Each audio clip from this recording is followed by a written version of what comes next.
Now to antibody testing. It's a hot topic right now, especially since the Blood Connection's offering it to people as they donate their blood. Our 7 News medical expert, Dr. Cedrek McFadden, is joining us to talk a little bit about how this works, the antibody COVID-19 test. What exactly is that? So when your body is exposed to a virus that causes an infection, the body responds by creating or developing these antibodies.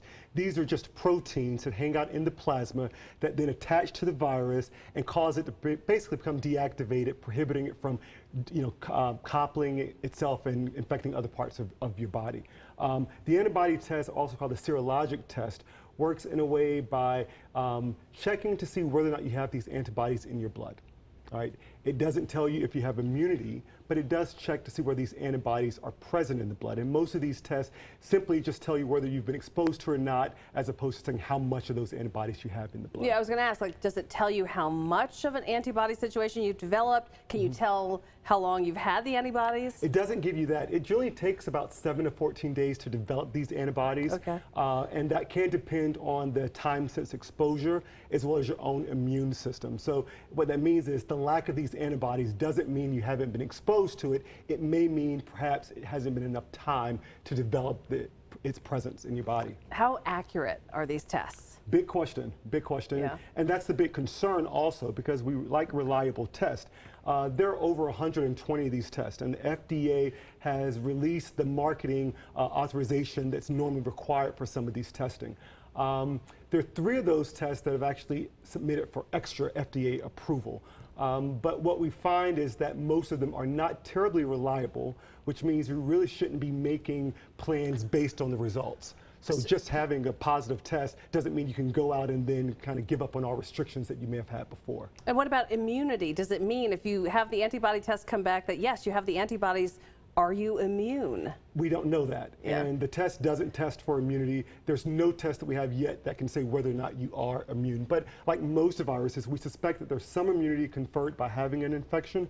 We don't know how much protection that is yet. It's just too early to tell. So who should get this test?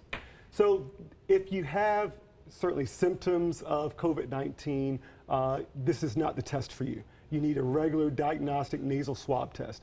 But for people that were suspicious may have had it, or if I recovered from my symptoms, it may have some interest for that. But the bottom line is, what do you change about that? If it doesn't change what you're doing with the results, you have to question why get it. What we are seeing is that the CDC and several agencies are using this material to gather data, because that's important to develop policy, which then may help us determine what resources are needed in certain communities that may have had high exposure risk. So as a community, it may be helpful to have some of this data to help us determine where we need to have centers of testing, or for certainly parents that are concerned about their children, have they been exposed that may put them at risk for other types of infections. And also, like the blood donation situation, you might be someone that could donate plasma. So Absolutely. It makes sense there because you may be able to help somebody. Correct. But just having the test to say, well, I want to know whether or not I had it, I'm not certain there's a lot of use for that, because again, what's going to change? What are you going to do differently with that information? Because you can't then act normal. You still have to stay within the protocols. You still have to, because we don't know how long this immunity is for and how strong that immunity is lasting. Dr. Cedrek McFadden, he's joining us to answer your questions live at 5. So if you want to go on the 7 News Facebook page, we're about to go live in the commercial break, and we will let you ask your questions for Live at 5, get some answers from Dr. C. Thank you. You're watching Carolina's Family at 4. We're coming right back.